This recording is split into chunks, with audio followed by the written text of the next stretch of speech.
So I pay tribute to the family as a whole for the support, because I know many a times parents are left alone. But I know for the Chinkets, if it's one day that Diane has to be in Trinidad for, she flies in and she flies out. So she keeps in contact. She shows a face, and likewise Eon and the grandchildren. I know you used to be there. I used to see you playing in the streets and around the yard. So that they have given support to their parents, and likewise the extended family, all members of the extended family, we pay tribute to you today. So I want to thank you, Mr. Chinket. I want to ask that God continue to bless you, and I want to bring greetings on behalf of Mr. John Cupid. He called, he said he was able to speak with you. He apologizes because he's not well and he couldn't be here today. But we are going to ask Mr. Braffett to replace him in terms of bringing some greetings to you. So thank you, and do enjoy the day. Bye.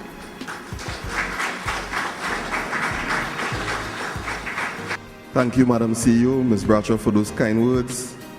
I would like to acknowledge in our presence here to celebrate along with the Chinket family, our newly appointed parish priest to Point Fortin, Father Robert Christo. Welcome, Father.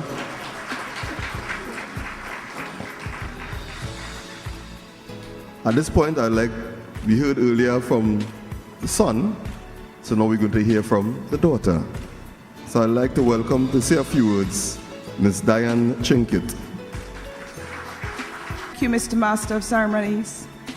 His Worship, the Mayor, Alderman Clyde Paul, Deputy Mayors, CEO, Mrs. Bradshaw, Donna, who I always confuse with the Mayor because whenever Daddy talks about the Mayor, Donna's name always comes up, so I must acknowledge you, and all the councilmen and dignitaries.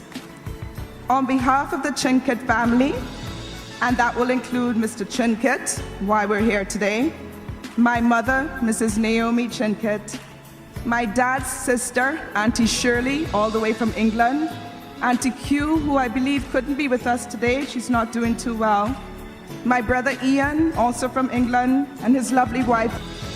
Not many of us are blessed to see 80 years go by, and even fewer have the ability to become an icon of wisdom and service during such time. My father, for as long as I can remember, documents everything daily. He documents his events, accomplishments, his prayers, the tasks of the day. I once found an old folder, and I don't know if I'm just making this up or if it really happened, but I certainly believe it happened. I found a folder that was dated July 14th, 1963, the year and the day that I was born. And in there was mention of some problem on some tank farm that needed to be addressed that day. And you know what? That's exactly what I expected, respected, and loved, and continue to love about my father. As we mentioned, from a little boy in Captiville, making batteries, tying out the goats, drawing electrical circuits, doing maths on the sands of Captiville.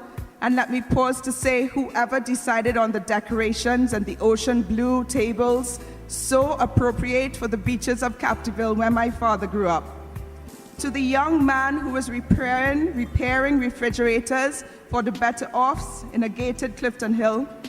To the engineer in training, riding his scooter through the cold streets of London, and yet finding time to love and marry my mother and to have us, his children. He has been a fine example of a father to be proud of, working long, hard, sleepless nights, whether as an engineer, a member of the Lions Club, an alderman, the mayor, a grandfather, Mr. Fix-It. And there is no question that he's so deserving of this event. And so we are here to say, Daddy, we recognize all that you have done, all of your hard work by the grace of God, and we are in awe of the beauty of your accomplishments. And so, Daddy, here's one more important piece of information for you to document in your journal tonight. Document this, please. We, the Borough of Point Fortin, your family and your friends, love you. And we thank you. We thank God for you. And perhaps there are problems at a tank farm or in the borough or even at home today. But for today, don't document that. Document, feel, remember our love, our pride, and our appreciation. I know I share this feeling along with our borough, Donna, Mrs. Bradshaw, our mayor, all of the men and women of Point Fortin who've worked so hard putting this together, this labor of love to produce such a wonderful program today. And so once again, on behalf of Daddy and our family, I thank you all as well, Point Fortin, for all that you have done to bring happiness and pride and a moment in history to our family today.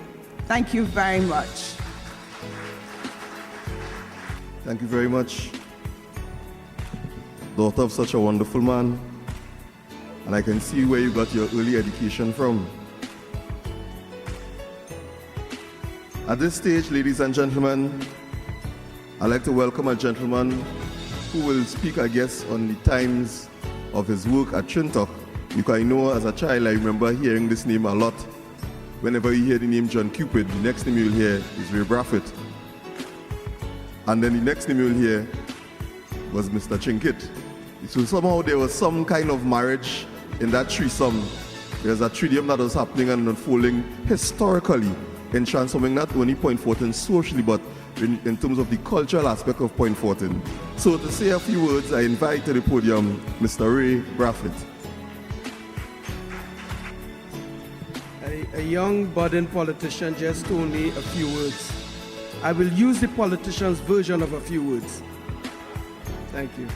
Good afternoon, everyone.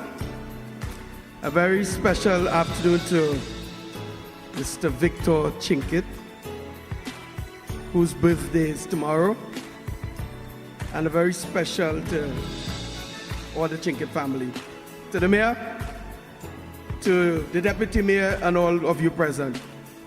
I'm really delighted to be here today because I've always quarreled about us celebrating people after they're dead. So today, this was not a eulogy in the sense that we could wonder if those things that are being said simply because the person passed away, but because we have the collective view that the person is alive and well. And when you had the 10, and by virtue of good report, Ian, what do you get? An extra 10? Good.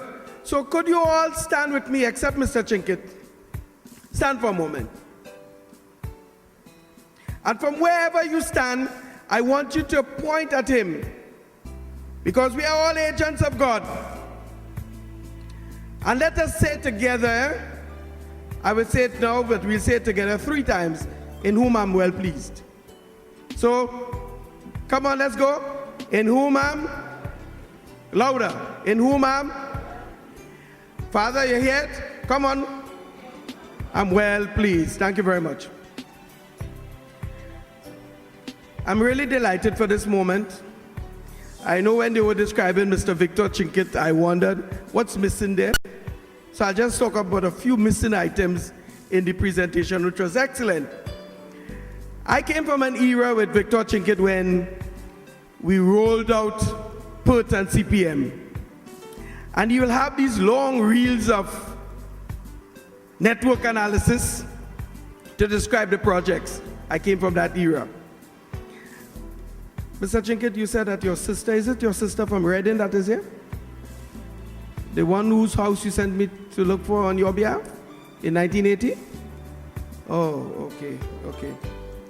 I have had the honor of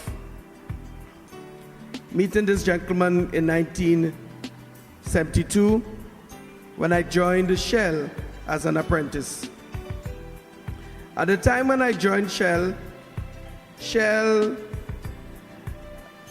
Mr. Chinkit was on vacation leave when I joined the electrical department. And the acting engineer at the time, Mr. Sweeney, and Mr. Dufour were discussing a problem that they were having with a tug. And I was in the workshop and I couldn't help but overhear the conversation. And the challenge Mr. Dufour was having to explain it. So when Mr. Sweeney walked off, I said to Mr. Dufour, I can fix that. And he said to me, what you damn little boy, what do you know about that? But I insisted. And lo and behold, he did listen to me. I drew a circuit diagram and showed him what I understood the problem to have been. That's within 2 weeks or 3 weeks of joining there. And we fixed it. When Mr. Chinkitt returned to work, Mr. Sweeney told him about what happened. And you know what Mr. Chinkitt did? Mr. Chinkitt cleared his office, put an additional desk in his office, and brought me to work in there with him. And from that day, my life was changed forever. And I want to publicly thank you for that.